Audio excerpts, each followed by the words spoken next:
Bismillahirrahmanirrahim. Assalamualaikum warahmatullahi wabarakatuh. Alhamdulillah hamdan katsiran tayyiban mubarakan fi kama yuhibbuna wa yarda. Wassalatu wassalamu ala Rasulillah wa ala alihi wa ashabihi wa man tabi'ahum bi ihsanin ila yaumiddin wa ba'd. Ikhwan dan akhwat rahimani wa rahimakumullah. Pada kesempatan yang berbahagia ini sedikit kita akan membahas sekaligus membantah cuitan sesat, stres dan gila dari Permadi Hadi. Di mana zaman terang Allah Jalla Jalaluhu dalam cuitan yang sedikit agak miring dari Permadi Hadi ini, dia mengatakan, tadi malam saya bermimpi Ustadz Yasin Jawas sedang disiksa kubur. Pedih, pedih di alam barzakh akibat selama hidup suka mengharam-haramkan maulid Nabi SAW. Semoga para pembenci Nabi yang suka mengharam-haramkan maulid Nabi dibakar di dalam neraka jahanam biidznillah. Baik jemaah dalam Allah Jalla Jalaluhu, kalau berbicara tentang Permadi Hadi, kita mungkin sudah tahu bersama. Orang ini boleh dikatakan stres, boleh dikatakan majnun, atau dia termasuk orang-orang yang pura-pura masuk dalam agama Islam, kemudian sering menimbulkan polemik atau pertengkaran di tengah-tengah kaum muslimin. Jadi kita tidak tahu agama Permadi ini adalah agama Islam atau agama yang lainnya. Karena kalau kita lihat agama Islam itu tidak condong kepada orang-orang Yahudi, tidak condong kepada orang-orang Nasara. Dan sementara dia, kalau kita ingin lihat ketika terjadinya peperangan antara Yahudi, Israel dengan Palestina, maka dia lebih condong kepada Yahudi dan Nasara. Kemudian ketika juga dia berkunjung ke negara Israel, Zionis Yahudi, dia membangga-banggakan tentara Zionis Yahudi. Sehingga ya karena kita mengatakan apakah orang ini benar-benar beragama Islam atau dia pura-pura beragama Islam untuk merusak Islam dari dalam. Ya sengaja dimunculkan orang-orang seperti ini untuk membuat polemik, membuat pertengkaran, sekaligus mengundang kekacauan di tengah-tengah manusia. Tapi zaman rahmatullah, Allah Jalla Jalaluhu mengatakan, ya ayyuhalladzina amanu in ja'akum fasiqun binaba'in fatabayyanu. Wahai orang-orang yang beriman, apabila telah datang kepada orang-orang fasik, orang-orang rusak, fatabayyan, dengan membawa sebuah kabar, fatabayyanu, maka cek dan cross check berita yang mereka sampaikan. Maka berkaitan ketika ada seseorang menyampaikan kepada kita, saya bermimpi seperti ini, saya bermimpi seperti itu tentang seseorang, tentang peristiwa, maka mimpi ini tidak bisa dijadikan hujah ataupun dalil untuk menguatkan keadaan seseorang.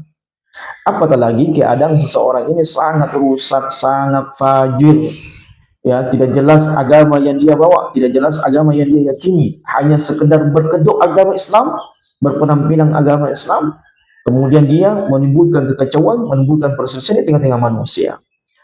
Tapi zaman rahmatullah, semoga pembenci Nabi yang suka mengharam-haramkan maulid, apakah dengan membid'ahkan maulid, mengharamkan maulid, kemudian seseorang itu dijas, ya diberikan lakop, dia membenci Nabi SAW? Tidak demikian.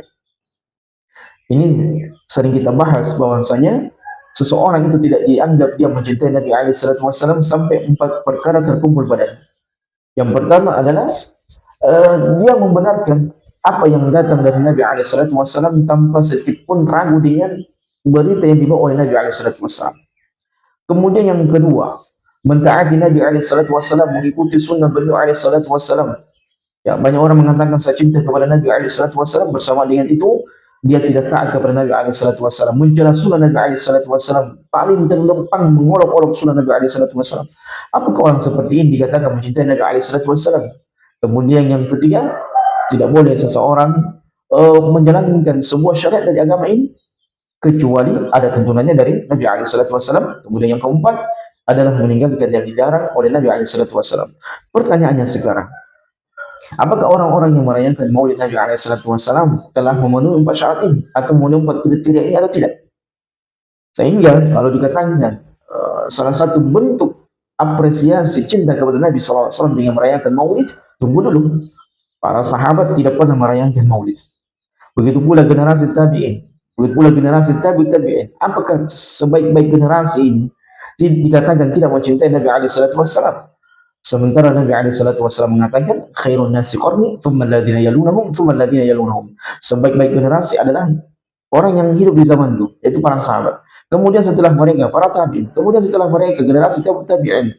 Mereka 3 generasi emas ini Di dalam agama perjalanan Islam adalah mereka adalah kaum yang tidak pernah merayakan maulid. Sebutkan siapa di antara para sahabat yang pernah merayakan maulid. Begitu pula dengan generasi tabi'in, generasi tabi'ut tabi'in. Apakah hadis yang kita sampaikan nanti sebaik-baik generasi? Hadis yang kita sebutkan tadi sebaik-baik generasi adalah orang yang hidup di zaman kemudian para tabi'in dan tabi'ut tabi'in. Apakah hadis ini bermasalah atau tidak? Sehingga Nabi SAW menyebutkan sebaik-baik generasi. Apakah mereka ini tidak mencintai Nabi SAW? Dan tidak merayakan maulid dikatakan tidak mencintai Nabi SAW? In ja'akum fasiqun binaba'in fatabayyanu. Kalau telah datang kepada kalian orang rusak, fasik, ya fasik ini zaman dalam Allah ya beda-beda tipis dengan kekufuran kepada Allah Jalla Jalla. Karena kenapa?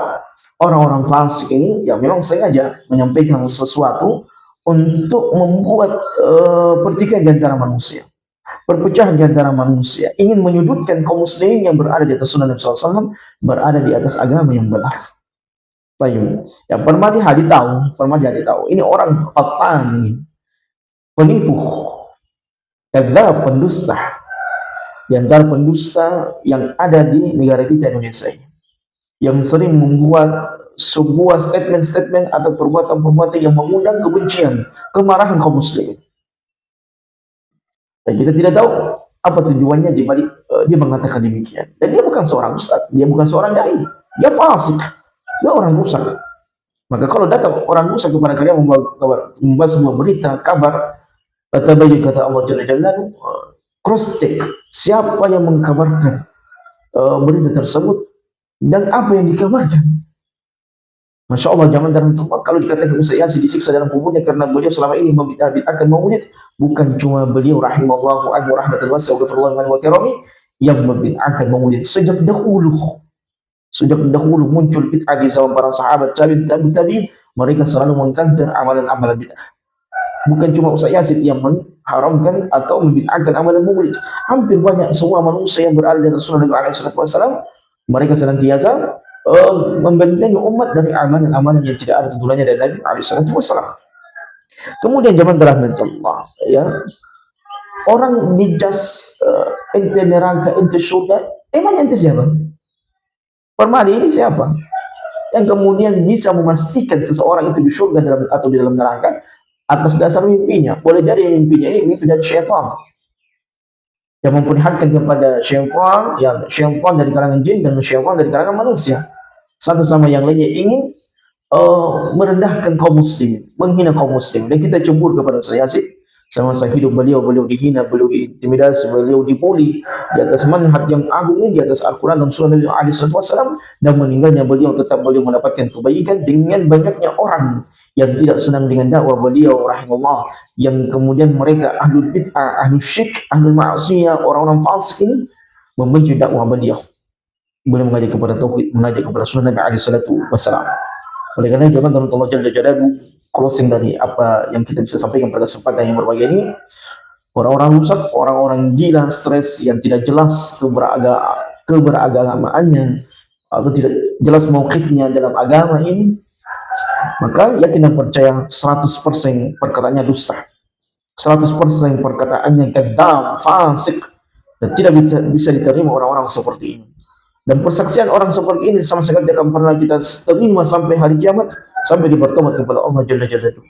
Dan orang seperti ini ketika dia meninggal membawa fitnah yang besar di tengah-tengah kaum muslimin, maka Allah Subhanahu wa taala akan memberikan azab yang sangat pedih di dalam neraka Allah Subhanahu wa taala. Dan lihat saja zaman dalam Allah keberadaan orang-orang seperti ini yang sering membuat kekacauan, kegaduhan, keresahan, pertikaian di antara kaum muslimin lewat cuitan-cuitan yang sesat dan menyesatkannya. Maka sesungguhnya orang seperti ini, ya kita meminta kepada Allah Jalla Jalaluhu agar orang-orang seperti ini dimatikan secepatnya, atau Allah Subhanahu wa taala berikan dia hidayah.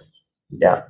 Tetapi kadang hidayah itu terhalang sebab mereka adalah orang-orang yang kufur di sisi Allah Jalla Jalaluhu, orang-orang fasik yang banyak menyampaikan ciutan-ciutan atau perkataan-perkataan dusta, perkataan-perkataan bohong untuk merusak kaum muslimin dan menyebabkan pertikaian dan perpecahan di tengah-tengah kaum muslimin. Semoga Allah Subhanahu wa taala melindungi kita dari sifat-sifat kefasikan, sifat-sifat kemunafikan, sifat-sifat kekufuran yang mengatasnamakan Islam. Apatah lagi dia berlindung atas nama Maulid Nabi alaihi salatu wassalam.